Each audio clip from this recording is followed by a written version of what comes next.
রেজিনগরে বিজেপির পতাকা ফেস্টুন ছেঁড়াকে কেন্দ্র করে উত্তেজনা, পুলিশের কাছে অভিযোগ।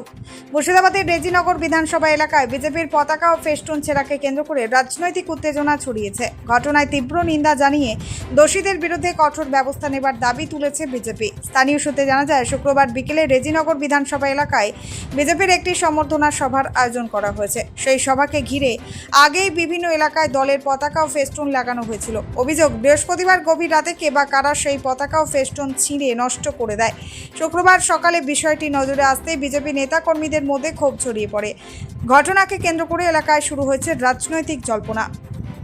ব্যুরো রিপোর্ট, চেতনা। বলতে গত রাত্রে যে আমাদের ভারতীয় জনতা পার্টির যে আজকে ধন্যবাদ সভাটা ডাকা হয়েছিল, সেই সভাতে কিন্তু ফ্ল্যাগ ফেস্টন কিছু দুষ্কৃতীরা ছিঁড়েছে এবং ফ্ল্যাগ ফেস্টন এমনভাবে নোংরামো কাজ করেছে, বলার কোনো ভাষা নেই।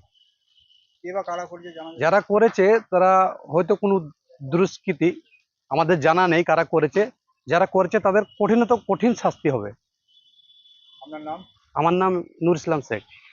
এটা আমাদের যতটুকু ধারণা, রাত্রেবেলায় কিছু দুষ্কৃতিকারী আমাদের রাস্তার ফ্ল্যাগ ফেস্টন এরা ছিঁড়েছে। আমরা প্রশাসনকে জানিয়েছি, প্রশাসন তাদের আইনানুগ ব্যবস্থা নেবে। হ্যাঁ, আর এটা আমাদের ভারতীয় জনতা পার্টির মাননীয় মুখ্যমন্ত্রী শ্রী শুভেন্দু অধিকারীকে আপনার অন্নপূর্ণা যোজনা, আয়ুষ্মান ভারত বিভিন্ন প্রকল্পর জন্য তিনাকে ধন্যবাদ জানানোর জন্য আমাদের এই ধন্যবাদ জ্ঞাপন সভা ডাকা হয়েছে। আমরা আইনানুগ ব্যবস্থা নেওয়ার জন্য প্রশাসনকে বলেছি। প্রশাসন আশ্বাস দিয়েছে যে আমরা যতটুকু পারবো সাহায্য করে আমরা ব্যবস্থা গ্রহণ করব। আমার নাম মোহাম্মদ আকিবুর শেখ, ভারতীয় জনতা পার্টি মাইনরিটি মোর্চা রেজিনগর মন্ডল 2 এর সভাপতি।